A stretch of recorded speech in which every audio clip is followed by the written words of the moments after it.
तो शोथ की चिकित्सा हम लोग पढ़ चुके थे। कुछ चरक ने एक्स्ट्रा बताया, जैसे भगंदर वगैरह के बारे में बताया है। तो कुछ एक्स्ट्रा व्याधियां जो आई हैं शोथ चिकित्सा में, उसको हम लोग आज पढ़ेंगे। तो हमने आपको पढ़ा था जो पिछले लेक्चर में अष्टशतारिष्ट। अष्टशतारिष्ट में जो कंटेंट है वो थोड़ा इंपॉर्टेंट है। त्रिफला कापी गोदाम मैंने लिखा हुआ है, ये ट्रिक है याद करने का। का से काश्मर्य, गंभार को बोलते हैं। पी से पिप्पल है। गु से गुड़ है। दा से द्राक्षा है। और म से मरीच है। ठीक है ना, तो याद रखिएगा। पिपली है, मरीच है, सोंठ नहीं है। अगर सोंठ होता तो त्रिकटु हो जाता। ठीक है ना, तो याद रखिएगा सूंठी नहीं है इसमें अष्टशतारिष्ट। और ये वात कफजन्य शोथ के लिए दिया जाता है और अग्नि को बढ़ाता है। तो सोंठ नहीं याद रखिएगा। फिर पुनर्नवाद्यरिष्ट, फिर आया था आपका यहाँ पे फलत्रिकादि अरिष्ट आया था। वाद हम लोग प्रमेय में पढ़े थे। तो फलत्रिकादरिष्ट, त्रिफलादरिष्ट यहाँ शोध में हम लोगों ने पढ़ा। ये सारे के सारे क्षार तैल, क्षार गुटिका, वाटिका और चूर्ण गुटिका, ये सब आपको हम बता चुके थे। और एक पंचकोल गुटिका हमने लास्ट लेक्चर में आपको बताया था। क्षार गुटिका ड से डमरू वाला है ना, इसमें सामुद्र नमक नहीं पड़ा हुआ, बाकी 2 क्षार और 4 लवण पड़े हुए हैं। ये सब हम लोग पिछले लेक्चर में हम लोग बात कर चुके थे। नारायण चूर्ण में जो उदर रोग में बताया जाएगा, वहां पे क्षार द्वय और पंच लवण की बात है। गुणोदन वातेश्वर वेद में है।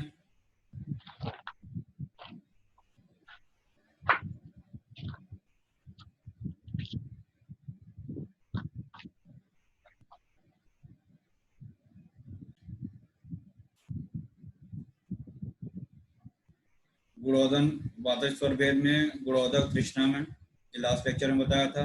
गुणार्द्र प्रयोग 1 महीने तक प्रयोग करते हैं, गुड़ और आर्द्रक का प्रयोग। ठीक है ना, सिर्फ शोथ में ही नहीं, ये गुणार्द्र जो है गुल्म, उदर, अर्श, शोथ, प्रमेह, श्वास, प्रतिशाय, अलसक, अविपाक, कामला और मानसिक रोग में ये कार्य करता है गुणार्द्र। तो इंपॉर्टेंट है गुणार्द्र, ये याद रखिए।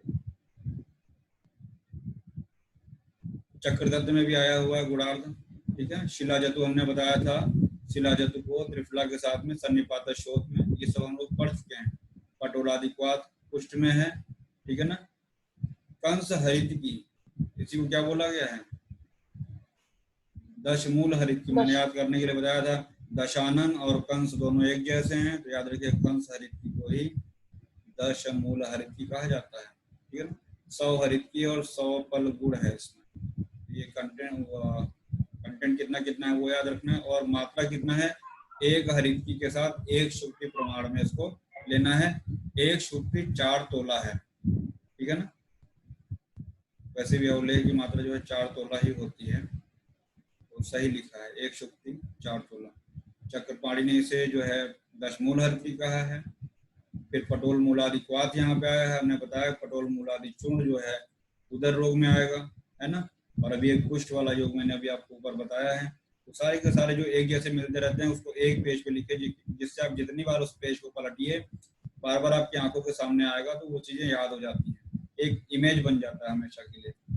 चित्रकादिघृत, जीवंत्यादिघृत राजक्षमा में, जीवनी घृत वातरक्त में पढ़ेंगे। बंध्यासूत्र प्रथम ये शब्द आया है जीवनी घृत में वातरक्त में। चित्रकादिवटी, पंचपचूनी वटी, ये आएगा ग्रहणी में। चित्रकादिवटी और चित्रघृत यहाँ पे शोध में आया है। थोड़ा सा मुश्किल होता है, लेकिन आप कई बार जब पढ़ेंगे तो वो चीजें रट जाती हैं कि चित्रघृत जो है शोध में है और वटी जो है ग्रहणी विकार में। अभी हम लोग 15वें चैप्टर पढ़ेंगे।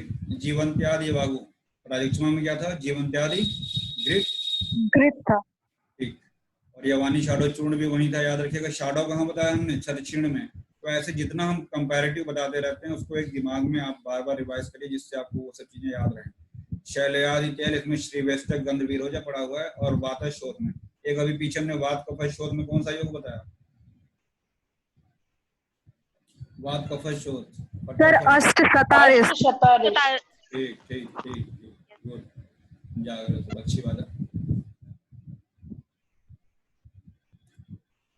शोध हम लोग पढ़ चुके थे। शालूबिया को हम बता चुके थे, बिडालिका बता चुके थे हम, तालु विरोधी भी बता चुके थे, अधिजीवा उपजीवा इसकी चर्चा हो चुकी थी। ठीक है ना,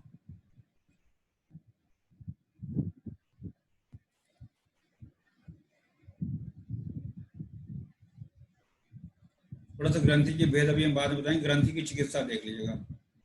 ग्रंथि के लिए बताया है, चिकित्सा के लिए चरक ने क्या बताया है कि वमन, विरेचन और संशोधन, यानी कि पंचकर्म वमन विरेचन द्वारा संशोधन कराने के बाद ग्रंथि का स्वेदन। बाकी जगह हम लोग पढ़ते हैं कि पहले स्नेह स्वेदन करा के तब आपको क्या कराना चाहिए, पंचकर्म कराना चाहिए। यहाँ पे क्या है कि इन्होंने लिखा है वमन विरेचन द्वारा संशोधन कराने के बाद ग्रंथि का स्वेदन करना है। यदि ग्रंथि पकी हुई न हो तो स्वेदन करने के बाद पत्थर या काष्ठा या अंगूठा या दंड से दबाकर विलयन करना चाहिए। बेसिकली यहाँ पे ग्रंथि में पाक करने के लिए कह रहे हैं, और पाक करने के लिए स्वेदन क्रिया करने को कह रहे हैं। और जब उसमें पाक हो जाएगा तो क्या करना है कि शस्त्र कर्म करना है, सर्जरी करना है और व्रण के समान चिकित्सा करनी। तो 3 पॉइंट याद रखिएगा, संशोधन चिकित्सा बताया है, स्वेदन करने के लिए बताया है, फिर उसको क्या करना है मैनुअली प्रेस करना है उसको, और विलयन मतलब उसको जैसे अगर सॉलिडिफाई है तो उसको लिक्विफाई करना है, विलयन करना है उसको, और उसका शस्त्र कर्म करके व्रण के समान चिकित्सा कर्म करना है आपका, ठीक है ना। विपाट्य च उद्धृत्य अभिषेक संकोच शस्त्रेण, यहाँ शस्त्र कर्म आया है, ठीक है ना। अभी पीछे एक व्याधि हमने आपको और बताया था, वहां भी शस्त्र कर्म था, दग्ध्वा व्रणवत् चिकित्सित, मतलब दग्ध कर्म करके व्रण के समान आपको यहाँ पे चिकित्सा कर्म करना है, ठीक है ना। व्रण के समान चिकित्सा करना है। व्रण की चिकित्सा के आप षष्ठी उपक्रम पढ़ेंगे सुश्रुत में। सुश्रुत का जो है शल्य वाला जो पोर्शन है जहाँ व्रण की चिकित्सा बताई गई है वो बहुत इंपॉर्टेंट है, चरक में भी आएगा, 20वें चैप्टर के बाद अभी हम लोग पढ़ेंगे, है ना। व्रण चिकित्सा यहाँ भी आएगा, द्विव्रणीय अध्याय यहाँ भी आएगा, तो वहां पे हम लोग पढ़ेंगे। देख लेते हैं ऊपर ग्रंथि के भेद की बात कुछ कर लेते हैं।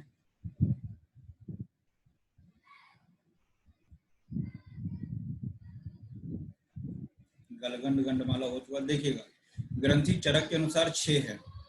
6 ग्रंथि कौन है, वीपीके और मेद, सिरा और मांसज।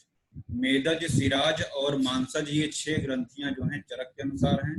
मेद है, सिरा है, मांस नहीं, किसमें, सुश्रुत में मांस नहीं है, ठीक है ना। तो ग्रंथि के ये भेद याद रखिएगा, चरक के अनुसार 6 हैं, मेद, सिरा और मांस, ठीक है ना। मेद, सिरा और मांस, और सुश्रुत में मांस नहीं है। शारंगधर वाग्भट का 6 तो है ही, वो जो चरक वाले हैं वो 6 हैं ही, और 3 एक्स्ट्रा है, ये पूछा जाता है, याद रखिएगा। शारंगधर वाग्भट का राव, आर फॉर रक्त, ए फॉर अस्थि और वी फॉर व्रणज ग्रंथि, तो ये जो 3 एक्स्ट्रा है राव, आर ए बी, वो याद रखिएगा शारंगधर और वाग्भट का, ठीक है। ये आपको मैंने चरक के अनुसार, सुश्रुत के अनुसार और वाग्भट शारंगधर के अनुसार ग्रंथि के भेद बताए। गलगंड बता चुके थे आपको, ठीक है ना। कहाँ पे करकंदुकोल आम्ल प्रमाण है गंडमाला में, कहाँ पे मुष्कवद अवलंबते है, और कहाँ पे अलाबुवत था, प्रलंबते अलाबुवत गलगंड, मेदोज गलगंड था, गलगंड ही नहीं वो मेदोज गलगंड बताया था सुश्रुत में। तो प्रलंबते अलाबुवत, ठीक है ना, मेदोज में है। प्रलंबते अलाबुवत अगर है तो मेदोज गलगंड है, अगर मुष्कवद अवलंबते गले है तो वो गलगंड है, सामान्य गलगंड है। और करकंद कोल आम्लक प्रमाण अगर है तो गंडमाला है। और संवत्सर क्या है, कृच्छ साध्य होता है। अगले प्रीवियस लेक्चर में एक बार देख लीजिएगा, कोई कंफ्यूजन हो रहा होगा फिर हम उसको बताएंगे, अगर कोई चीज नहीं समझ में आ रहा होगा। तो यहाँ पे लिखा हुआ है कि शिरोशोध, अगर शिरा प्रदेश में शोध हो जा रहा है गलगंड और गंडमाला में, तो सिरावेद करेंगे, काय विरेचन करेंगे, और पुराण घृत का पान, जो हम लोगों ने उन्माद अपस्मार में पढ़ा, उस पुराण घृत का यहाँ पे प्रयोग बताया गया है, ठीक है। शरीर के किसी एक प्रदेश में वातादि दोषों के कारण अपने लक्षणों से युक्त ग्रंथियां उत्पन्न होती हैं, जो ग्रंथि शिराओं के विकार से होती हैं। उसमें फरफराहट होती रहती है। जो ग्रंथि मांस, ये देखिए मांस के विकार से उत्पन्न होती है, वह बड़ी होती है, और उसमें वेदना का सर्वथा अभाव होता है। वेदना नहीं होगी। जो मांस में उत्पन्न होती है उसमें पेन नहीं होता है, और जो मेद में उत्पन्न होती है उसमें क्या होता है, स्निग्ध और चंचल, मतलब उसमें मूवमेंट होगा। यानी जो मेद में होंगी उसमें स्निग्धता होगी और चंचलता होगी, मतलब मूवमेंट होगा। जो मांस में है वो बड़ी होगी और उसमें वेदना नहीं होगी, पेनलेस होगा। और जो सिराओं में होती है उसमें फरफराहट यानी स्फुरण होता है। तो वातज, पित्तज, कफज तो दोषानुसार लक्षण होंगे। वातज, पित्तज और कफज में दोषानुसार वात के लक्षण आएंगे, पित्त के लक्षण आएंगे और कफ के लक्षण आएंगे। उसको नहीं रटना है, हमको रटना क्या है, पढ़ना क्या है, समझना क्या है। सिरा वाले में आपका स्फुरण होगा, मांस वाले में क्या होगा, बड़ी होगी, है ना। महामांस, महान मतलब उसमें साइज उसका बड़ा होगा, और वेदना का अभाव। और लास्ट वाला क्या है, मेद वाला, स्निग्धता होगा उसमें और चंचलता होगा। ठीक है, यहाँ मैंने अलग से नीचे लिखा हुआ है। शिरा ग्रंथि में स्फुरण, शिरा ग्रंथि में स्फुरण, मेदोज में स्निग्धता चंचलता, और मांस में स्पर्श अभाव। स्पर्श अभाव न याद करके आप यही याद रखिएगा, वेदना का अभाव। ठीक है ना, वेदना का सर्वथा अभाव। यहाँ लिखा हुआ चरक ने ग्रंथि का उपद्रव बताया, यानी कॉम्प्लिकेशन ग्रंथि का क्या होता है। ग्रंथि को आप ग्लैंडुलर स्वेलिंग कह सकते हैं, ग्रंथि को ग्लैंडुलर स्वेलिंग कह सकते हैं। गांठ के रूप में कोई शोथ अगर है तो उसको ग्रंथि कहेंगे। और इसका उपद्रव जो होता है क्षतज विसर्प, विसर्प भी आगे आएगा चैप्टर 20 के बाद, विसर्प चिकित्सा अध्याय, तो वहाँ पढ़ेंगे क्षतज विसर्प क्या होता है। ठीक है, फिलहाल याद रखना है आपको यहाँ पे कि ग्रंथि का कॉम्प्लिकेशन क्या है, क्षतज विसर्प। सुश्रुत और माधव ने जो गलगंड ऊपर आया था, गलगंड जो मुश्कवत, अलाबुवत, और जो मेदोज गलगंड अभी आया ऊपर, ठीक है ना, अलाबुवत, तो उस गलगंड के 3 भेद होते हैं, वातज, कफज और मेदोज। ध्यान दीजिएगा, पित्तज नहीं है। और बहुत पूछा जाता है कि पित्तज भेद नहीं होता है किसका, गलगंड का। ठीक है ना, वातज, कफज और मेदोज। और इसी मेदोज गलगंड का ऊपर क्या बताया था हमने, अलाबुवत, प्रलंबते अलाबुवत, अलाबू के समान लटकता रहता है, तो क्या है, मेदोज गलगंड। तो याद रखिएगा सुश्रुत और माधव का ये गलगंड के 3 भेद, वातज, कफज और मेदोज। और मेदोज का लक्षण हमने आपको ऊपर बता दिया है। ग्रंथि की चिकित्सा भी हमने आपको बता दिया है, पंचकर्म, शस्त्रकर्म और व्रण के समान चिकित्सा। थोड़ा लगता है जब हम बोलते हैं तो लगता है बहुत तेज बोल रहे हैं, बट आप जब उसको रिवाइज करोगे ना तो कोई दिक्कत नहीं आएगा। करने का तरीका क्या है कि ईयरफोन लगाइए, वहां पे लेक्चर पड़ा हुआ है, ठीक है ना, आप कुछ नहीं करना है, बुक अपने सामने खोलिए आप और सुनते रहिए, बस कहानी की तरह आप सुनते रहिए, फटाफट आपका रिवाइज हो जाएगा। ठीक है, और बार बार उसको जब रीड करेंगे ना तो वो चीजें रट जाएंगी, आपके दिमाग में बैठ जाएंगी। हमने अभी आपको ऊपर बताया कि ग्रंथि का उपद्रव क्या होता है, क्षतज विसर्प। यहाँ लिखा हुआ है ग्रंथि का उपद्रव क्या है, क्षतज विसर्प हो सकता है, याद रखिएगा ये।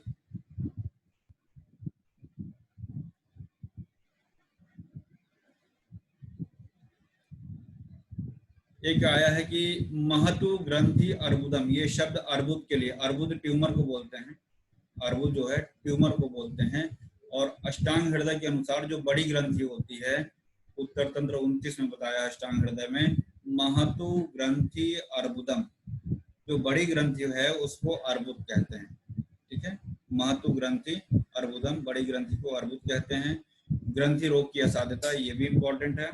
यदि ये ग्रंथियां कुक्षी, उदर, गले में या दूसरे मर्म प्रदेश में होती हैं तो असाध्य होती हैं।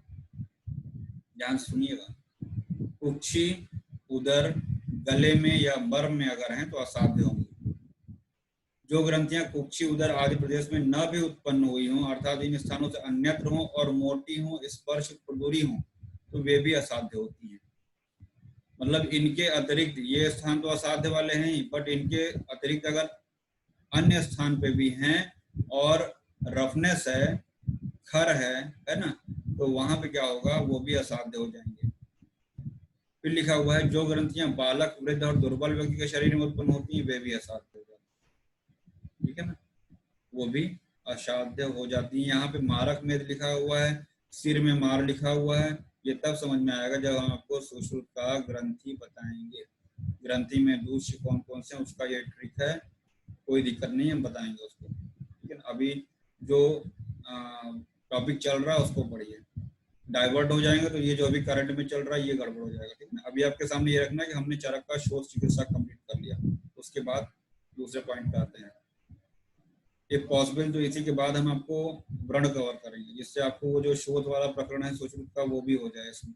ठीक है, तो ग्रंथि और अर्बुद में समानता, ग्रंथि रोग जैसे अभी हमने उन्माद और अपस्मार का चिकित्सा सिद्धांत समान पढ़ा था, है ना, निदान समान था, दोष दूष लगभग समान थे, वहां पे कई फैक्टर्स थे वहां पे। वैसे ग्रंथि और अर्बुद में क्या समानता है, ग्रंथि रोग और अर्बुद रोग, इन दोनों के उत्पन्न होने का स्थान, कारण, लक्षण, दोष, दूष्य, अविशेष होते हैं, अर्थात एक समान होते हैं। याद रखिएगा, कारण यानी निदान स्थान जहाँ पे उत्पन्न होगा, लक्षण, दोष और दोष ये सभी समान होते हैं। इसलिए चिकित्सा विधान को जानने वाले वैद्य को ग्रंथि रोग की चिकित्सा में जिन विधियों का उल्लेख किया गया है उन्हीं चिकित्सा विधियों का अर्बुद, यानी कि ग्रंथि और अर्बुद का चिकित्सा सेम हो गया, क्योंकि इनके दोष, दूष्य, स्थान, निदान और लक्षण सेम है। ठीक है, याद रखिएगा इसको। अलर्जी की बात हो चुकी थी, हमने आपको ये भी बताया था कि अलर्जी एक संदिग्ध नेत्र रोग भी है जिसको आप शलाक्य में पढ़ेंगे। कभी बोले चलो कक्षा वक्षा में विचार करें, विदारिका ये भी हो चुका था, लास्ट लेक्चर में ये हो चुका था। विस्फोट भी हमने बताया था, प्यार में विस्फोट आपको पीके मसूरी में रोमांस करता है, ये भी हमने आपको ट्रिक बताया था प्रीवियस लेक्चर में। मसूरी का स्मॉल पॉक्स, रोमांटिका मीजल्स, शीतला चिकन पॉक्स लास्ट लेक्चर में ये भी हो चुका है, यूट्यूब पे पड़ा हुआ है, जिसको दिक्कत हो आप वहां से देख सकते हैं। ठीक है, शोध पार्ट 2 करके होगा।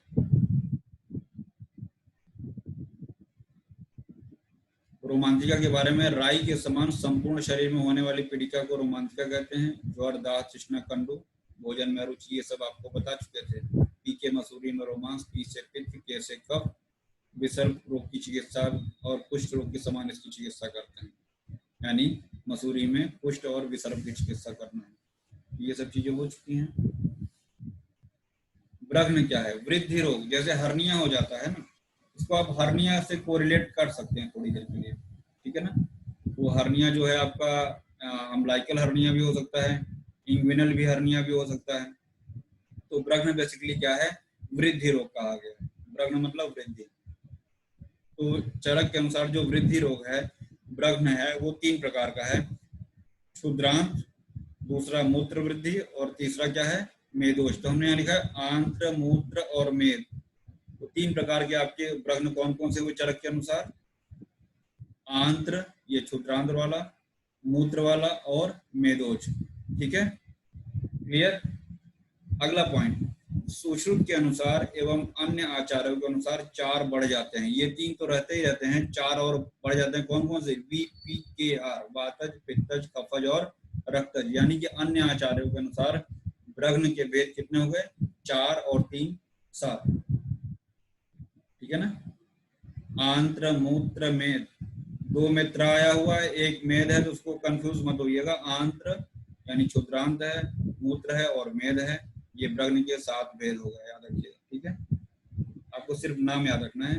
3 थोड़ा सा यहाँ पे देखेंगे, मूत्र में देखिए इंग्वेनल हर्निया से कोरिलेट कर दिया है या फिर हाइड्रोसील से कोरिलेट कर दिया गया है। आंत्र में हमने आपको बताया क्या? Umbilical hernia. देखा हो कभी कभी बच्चों में या बड़ों में भी, जो अम्बलाइकस होता है वो थोड़ा उठा होता है, जिसको अम्बलाइकल हर्निया बोलते हैं। इंग्विनल हर्निया मूत्र क्षेत्र में अगर हो रहा है, जैसे हाइड्रोसील आपने देखा होगा, इंग्विनल हर्निया देखा होगा। और मेदोष क्या है? फाइलेरिया से कोरिलेट कर लिया। जैसे फाइलेरिया स्वेलिंग जो होता है, जो वृद्धि होता है, उसको इन्होंने मेदोज वृद्धि से कंपेयर कर लिया है। विमर्श में, चरक में नहीं, विमर्श की बात कर रहे हैं। हाँ, यहाँ पे थोड़ा सा कट गया है, मैं आपको बताना चाहता हूँ। शारंगधर ने मसूरिका के 14 भेद बताए हैं। शारंगधर के अनुसार मसूरिका के 14 भेद हैं, 14 भेद। ठीक है ना। और शीतला के 7 भेद हैं, यानी मसूरिका के 14 भेद हैं और शीतला के 7 भेद हैं। अब शीतला मसूरिका मॉडर्न से पीछे भी हम लोग कंपेयर करके आ रहे हैं। तो शीतला 7, स से शीतला, स से 7, मसूरिका 14। फिर यहाँ पे चिकित्सा देखते हैं, ब्रह्न और मूत्र वृद्धि की चिकित्सा। सामान्यतः इन अंड वृद्धियों में विरेचन, अभ्यंग, निरू और लेप का प्रयोग करना चाहिए। यदि अंड वृद्धि पक जाए, यहाँ पे कहीं न कहीं हाइड्रोसील की बात की जा रही है, तो व्रण के समान चिकित्सा करते हैं। सोचिए कितने हजारों साल पहले आचार्यों ने चरक, सुश्रुत की बात तो करी है नहीं, चरक ने सर्जरी की बातें की है। ठीक है ना। और मॉडर्न साइंस कहता है कि हमको सर्जरी का राइट नहीं है। कहाँ है ये सब? हमारे संहिताओं में है ना, दिखाइए उनको। जो कहते हैं उनको दिखाइए कि अंडज वृद्धि पक जाए, यानी हाइड्रोसिल के लक्षण ये बताते हुए कह रहे हैं कि अगर ऐसा कोई कंडीशन आ जाता है तो आप व्रण के समान शस्त्रकर्म करिए, शोधन करिए। शोधन मतलब क्लींजिंग ऑफ वुंड, रोपण मतलब हीलिंग ऑफ वुंड। शोधन मतलब क्लींजिंग, सफाई करना व्रण का, वुंड का, है ना। और रोपण गुंड का हिलिंग, ये सब करना पड़ेगा। मूत्रज, मेदोज, कफज वृद्धि में शस्त्रक्रिया करना चाहिए, यानी मूत्र में, मेद में और कफज वृद्धि में शल्य कर्म करना है और उसके बाद सीवन कर्म करना है। सूचरिंग तक बताया गया है।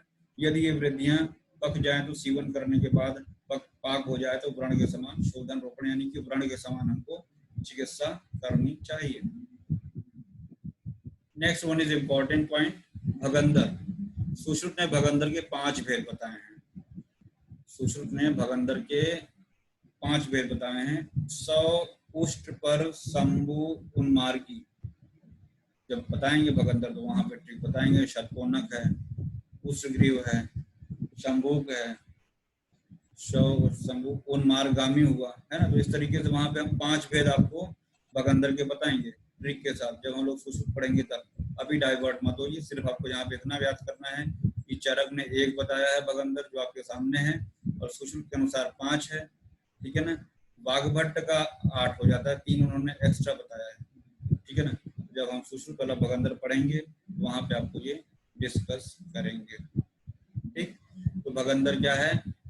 कृमि के द्वारा भगंदर बेसिकली फिस्टुला इन एनो है।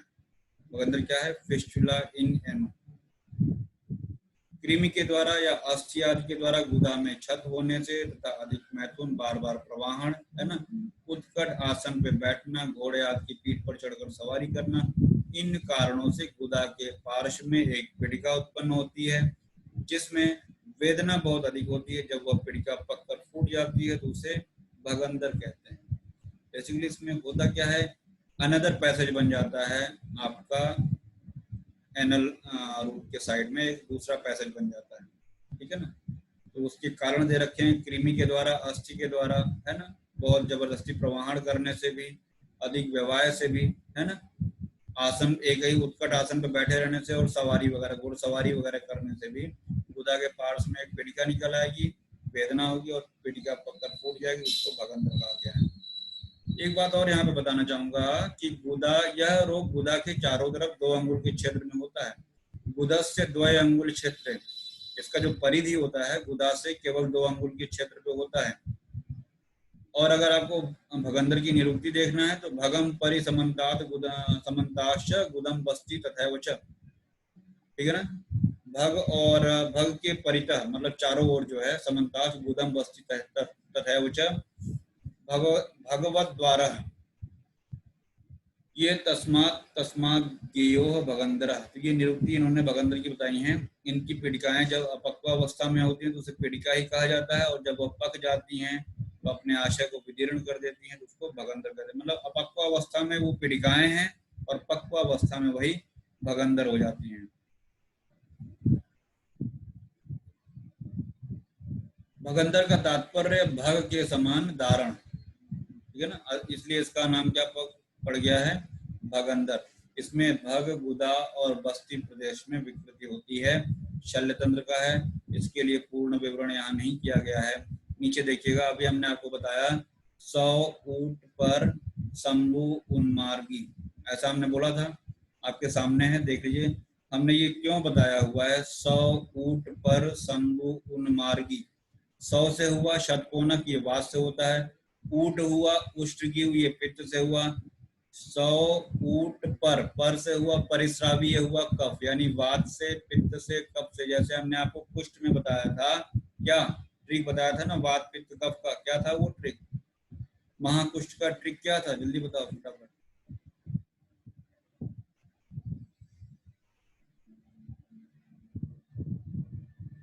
वाह वाह,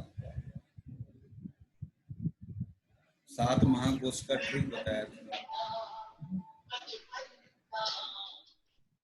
गाना भी सुना जा रहा, पढ़ा भी जा रहा, कितनी अच्छी बात है। कॉम आरपी सिंह का हमने बताया था। म्यूट कर लो जिसका गाना चल रहा है, गाना भी चल रहा है, पढ़ाई भी हो चुका चल रहा। तो 100 ऊट पर शंभु, शंभु से शंभु का वर्त, शंभु का वर्त क्या है? सन्निपात से है। उन्मार्गामी, उन्मार्गामी जो है आगंतुज हुआ, यानी वातज, पित्तज, कफज, सन्निपातज और आगंतुज, 5 हुए। 100 ऊंट, पर, शंभु, उन्मार्गी। तो इससे आपको ये भी पता रहेगा कौन सा वातज है, कौन सा पित्तज है, कौन सा कफज है, कौन सा सन्निपातज है और कौन सा आगंतुक वाला है। फिर से बोल रहा हूँ लास्ट टाइम, 100, ऊंट, पर, शंभु, उन्मार्गी। 100 से शतपूर्णक, ऊंट से उष्टग्रीव, पर से परिस्रावी, शंभु से शंभु का वर्त, उन्मार्गी। ठीक है, वाग्भट ने जो 3 एक्स्ट्रा बताए उनके 8 है ना, तो पार याद रखिएगा। जब हम बोल रहे हैं ऐसे याद रखिएगा, तो ऐसे ही याद रखना है। क्यों? क्योंकि पूछ लेगा क्या कि अर्शो भगंदर में दोष क्या होता है वाग्भट के अनुसार। ठीक है ना, तो जब आप देखेंगे वात पित्त, फिर पित्त कफ, फिर कफ वात, अगर हम दो का जोड़ा बनाते हैं तो पहले वात पित्त का बनाते हैं, फिर पित्त कफ का बनाएंगे, फिर जो बच गया कफ और वात का बनाएंगे, ऐसे तो बनाएंगे।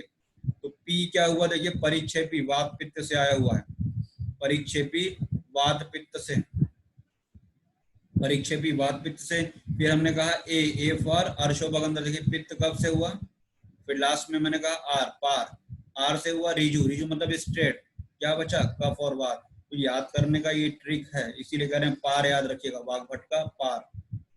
तो 100 ऊंट पे शंभु उन्मार्गी और वाग्भट का +3 पार, ये ट्रिक याद रखिएगा। सुश्रुत चिकित्सा में 2 और भगंदर आए हैं, एक अर्वाचीन और एक पराचीन। जब शल्य पढ़ाएंगे सुश्रुत तो वहां बताएंगे। 2 अन्य भेद भी हैं, अर्वाचीन और पराचीन, अर्वाचीन और पराचीन।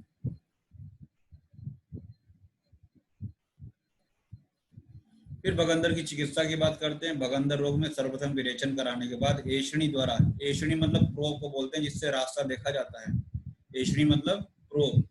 ठीक है ना, अष्टविध शस्त्र कर्म में भी आता है एषण कर्म। ठीक है, जब पढ़ेंगे सुश्रुत तो वहां पे पढ़ा जाएगा।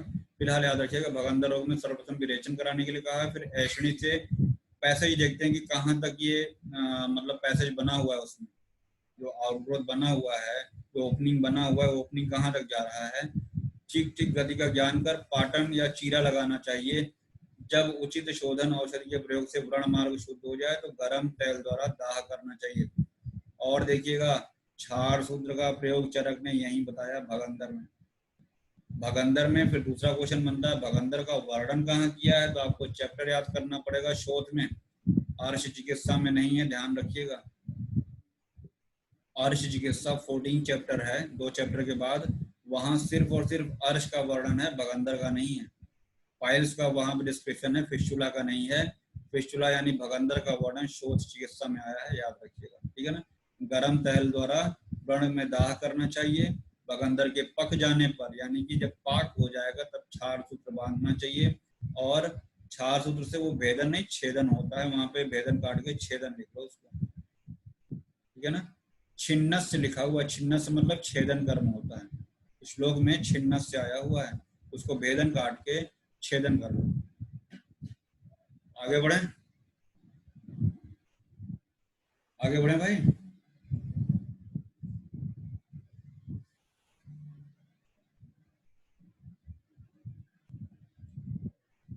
मेरी आवाज आ रही है? Yes sir. Yes sir. भगंदर की चिकित्सा हमने पढ़ा, विरेचन करना है। ठीक है, फिर ऐषण द्वारा उसका मार्ग पता लगाना है। मार्ग पता लगाने के बाद गरम तेल द्वारा दाह करना है, क्षार सूत्र से छेदन करना है। ठीक है ना, क्षार सूत्र से छेदन करना है। क्षार सूत्र कैसे काम करता है, एक छोटा सा एग्जांपल बता रहे हैं। जैसे कोई आउटग्रोथ हो गया है, ठीक है ना, सपोज करिए हमको ये हाथ हमारा दिख रहा होगा, तो हमको इस चीज को अगर अलग करना है, ये हमारा फॉरेन एक्स्ट्रा निकल आया है, तो क्षार सूत्र यहाँ पे बांध देंगे, मेडिकेटेड जो थ्रेड होता है बांध देंगे। तो जैसे बर्फ की सिल्ली होती है, अगर उसको आप किसी धागे से रगड़िए तो वो 2 पार्ट में बांट देता है। बिल्कुल वैसे जब क्षार सूत्र कहीं पे आप बांधते हैं तो वहां से वो 2 पार्ट में डिवाइड कर देता है।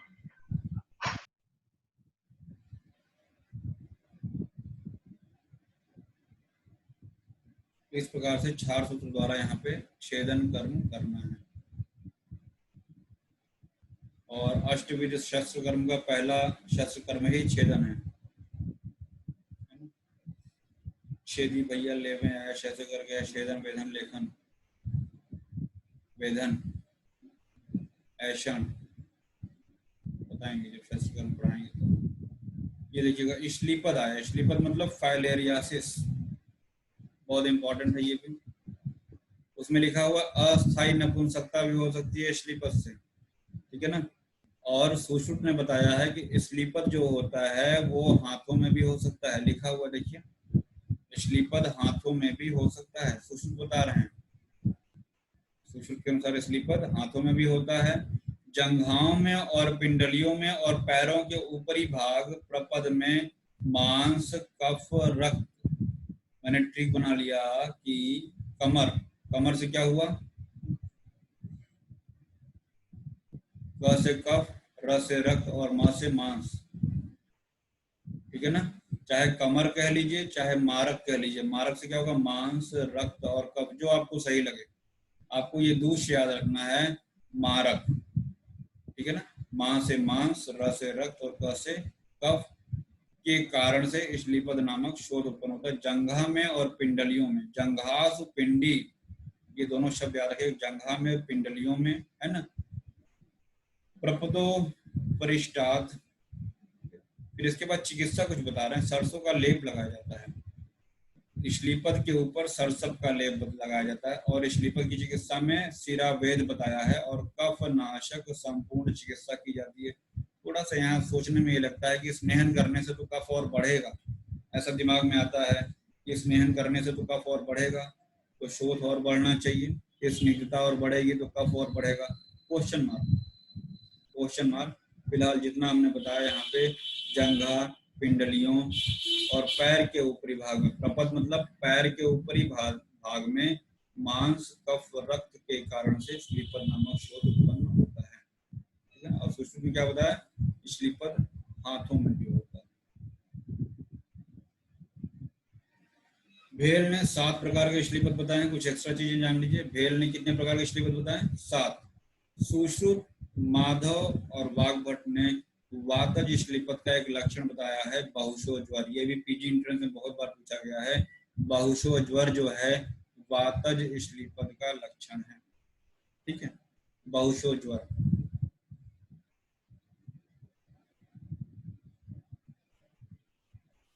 श्लीपद भी सुश्रुत से ही पढ़ने लायक है। फाइलेरिया वाली जो व्याधि है सुश्रुत में बढ़िया दे रखा है, 3 प्रकार का। फिर एक है जाल गर्धब। जाल गर्धब क्या है, सेलुलाइटिस को बोलते हैं, पित्त प्रधान है, याद रखिएगा, पित्त प्रबला मंदास्तु,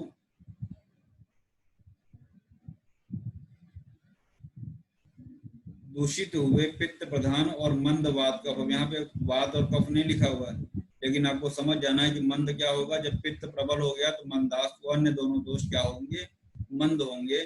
तो पित्त प्रधान मंद वात कफ दोष अत्यंत तीव्र शोथ को उत्पन्न करते हैं, यानी यहाँ पे पित्त डोमिनेंट हो गया है और कफवात जो है वो मंद है, यहाँ पे जो शोथ उत्पन्न होता है पतला और इसमें रक्त का पाक होता है। सुतीव्रम तनु रक्त पाकम, ये शब्द इंपॉर्टेंट है, बहुत शीघ्रता से होता है, शीघ्रता से उसमें पाक होता है, ठीक है ना। और तनु यानी कि पतला होता है वो।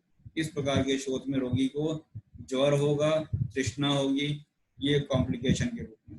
और शोथ विसर्प रोग के समान फैलने वाला होता है, यानी कि विसर्प के समान विसर्पण करेगा। जैसे विसर्प जो है बहुत तेजी से विसर्पण करता है, फैलता है, विसर्प मतलब फैलना बहुत तेजी से, इसीलिए उसका नाम विसर्प रखा गया, क्योंकि बहुत तेजी से फैलता है पूरे बॉडी में। और ये कह रहे हैं कि विसर्प के समान ही जाल गर्धब जो होता है ये बहुत तेजी से फैलता है। याद रखिएगा, पित्त, इसमें दोष याद रखिएगा, पित्त डोमिनेंट है, कफ और वात जो है वो मंद है, और सुतीव्रम तनुरक्त पाकम, इतना आपको याद रखना है। कॉम्प्लिकेशन इसके 2 हैं, ज्वर और तृष्णा।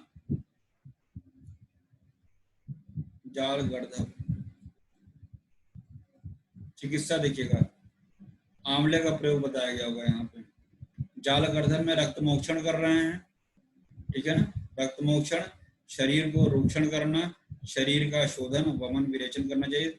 विलंघनम, विलंघनम इंपॉर्टेंट है, जाल गर्धब में विलंघन करना है, रक्त मोक्षण करना है। च विरूक्षणम, विरूक्षण करना है, बात को बढ़ाने वाली क्रिया एक तरीके से कह सकते हैं। काय विशोधनम, शरीर का विशोधन करना है। धात्री प्रयोग, ये सबसे इम्पोर्टेंट है। धात्री मतलब आमलकी को बोलते हैं। धात्री का प्रयोग शिशिरान प्रदेहान कुर्यात, और क्या करना चाहिए, जैसे रक्त पित्त में शिशिर यानी शीतल द्रव्यों का प्रयोग बताया गया था, वैसे जाल गर्धब में, जाल गर्धब में भी शीतल द्रव्यों का प्रयोग करना चाहिए। ठीक है ना। तो रक्त मोक्षण याद रखिएगा, आंवले का प्रयोग जाल गर्धब में याद रखिएगा, और मॉडर्न में कंपेयर किससे किया गया है, सेलुलाइटिस से।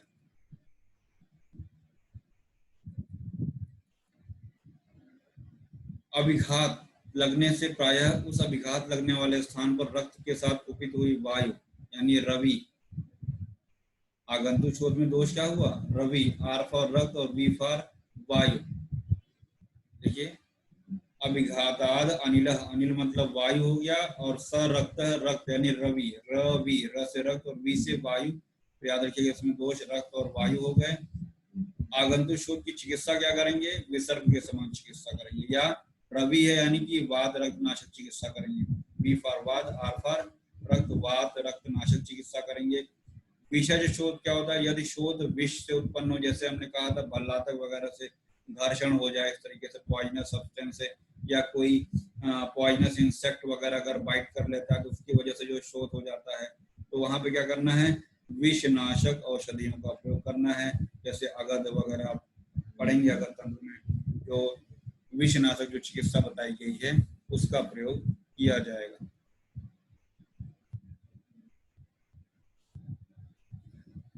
शोयथु चिकित्सा, उच्छेद इसका प्रत्यात्म लक्षण था। शोध के भेद, निज आगंतुच, निज जो है 3 था, सर्वांग एकांग अर्धांग, है ना। पृथु उन्नत ग्रथित, ये वाग्भट था। ऊष्मा, द्वयथु और शिराणाम आयाम, ये इसके 3 पूर्व रूप थे। पढ़ लेना जितना हमने आपको पढ़ाया है ना। इस तरीके से ये शोध चैप्टर जो है आपका, शोध चिकित्सा चरक का समाप्त हो रहा है। रुकिए अभी, अगले लेक्चर में हम लोग यही सुश्रुत से व्रण पढ़ेंगे और शोध पढ़ेंगे, और चरक चिकित्सा जो है व्रण चैप्टर चिकित्सा 25।